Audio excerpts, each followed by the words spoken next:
जिया पाते करे लागल बाला जोरी खोलले बसाया और चोली के डोरी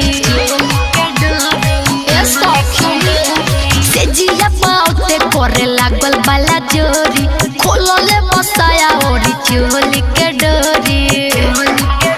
कबो कोले नहीं यार मोर कुमार में कबो कोले नहीं यार मोर कुमार में माला पोछले बापिया सलवार में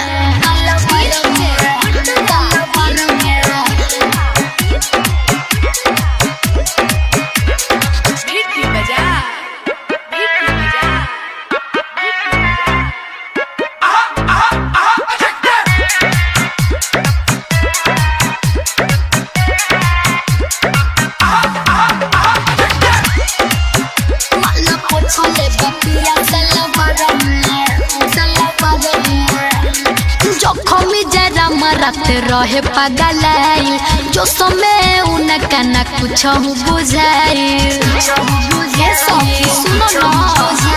रविंद्र चंद्र मोहन रहे पगलाई जो समय उनका न कुछ बुझाई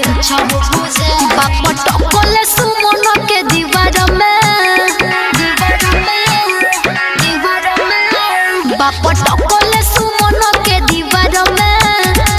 पोछले बापिया सलवार में माला पोछले बापिया सलवार में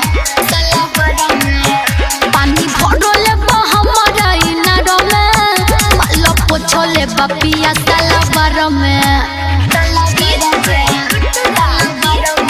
परदेसी रिकॉर्डिंग स्टूडियो बेतिया।